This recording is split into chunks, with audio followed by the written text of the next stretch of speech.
Dr. Sean Riley from Tulsa Spine and Rehab knows a thing or two about the treatment of pain. Today, we're going to talk about the pain scale. First, Dr. Riley, let's make sure everyone understands what we're talking about when we reference the pain scale. What is it? Sure. So a lot of times when we go to, you go to your doctor, your physical therapist, your chiropractor, whomever it may be, they're typically going to ask you to rate your pain. So let's say you go to your doctor for low back pain, the intake nurse or the physician may ask, how would you rate your pain on a scale of 1 to 10? This is it's called the visual analog scale, or the VAS, and it's on a scale of 1 to 10, 10 being the worst, 1 being the best. A lot of times if, unfortunately you've been in a hospital, they might have kind of the smiley faces, the frown, and it just gives the provider an idea of where you are subjectively. And Scott, what I mean by that is when I say subjectively is like, okay, how do you feel or how do you think you feel? And a lot of times, patients will say, I think I'm about a 7 today. On the follow-up visit, they might say they're about a 4. It just, as providers, it gives us an idea of kind of how the patient's responding subjectively. However, these days, I don't get horribly concerned or, I don't pay a whole lot of attention to that visual analog scale or the pain scale. It's something obviously that we utilize in our clinic. I'm more concerned about functional improvements, things that I see, maybe diminished muscle spasm or increased joint mobility, or, a patient mentions to me that they're able to sit for 20 to 30 minutes at a time without pain. Those are things that's very important to me. Bending and touching your toes, shoes and socks on, those types of things first thing in the morning. That lets me know that functionally, the patient is making some changes.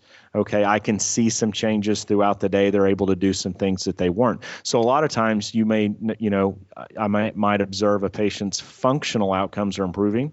However, their pain scale might stay about the same. I think sometimes we have the tendency to get in a little bit of a rut, especially if we're in chronic pain, and we're always going to be a 7 on that pain scale. But, I've noticed, after 2 or 3 weeks with the patient, they're able to sit and stand without pain. They had orthopedic tests that were positive initially, and now they're negative. So I'm noticing objective improvements. However, subjectively, their pain might stay about the same. So it lets me know that, what we're doing in clinic is working. The patient is progressing. And, those are things that also that we talk to the patient about. We understand that your pain level is staying about the same, but, here's what you ought to focus on as well. Functionally, you're doing much better and showing quite a bit of improvement. So you measure improvement by increased function. Is that because people's pain threshold varies?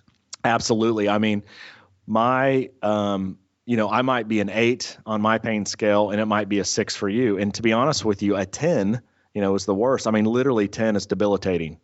That's what that pain scale teaches us, that you are literally unable to get up and move around.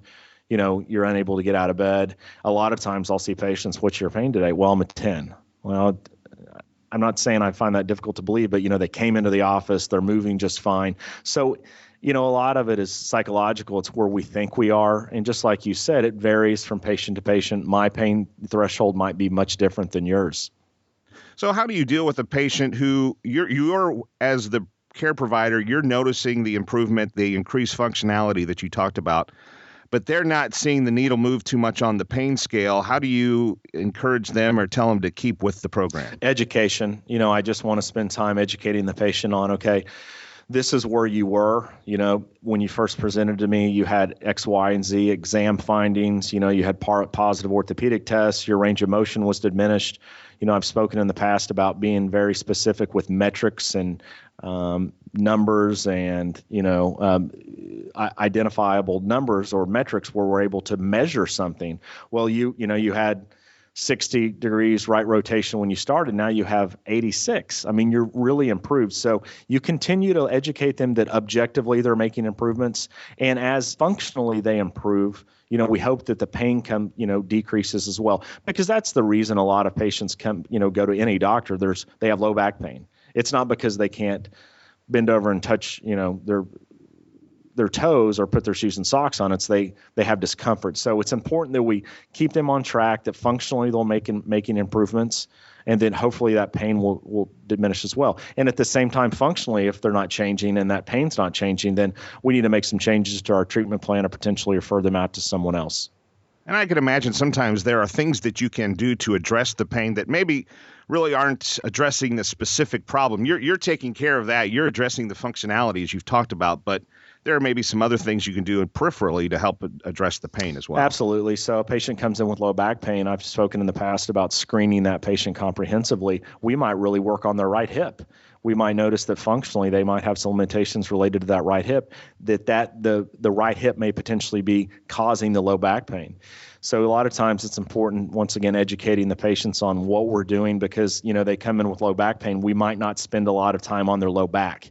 We're going to go to different areas which we feel may be contributing causes or some areas that contribute to that low back pain as well. If you're experiencing pain, contact the professionals at Tulsa Spine and Rehab. They'll give you a thorough exam and customize a treatment plan that addresses your specific needs. Give them a call today at 918-743-3737.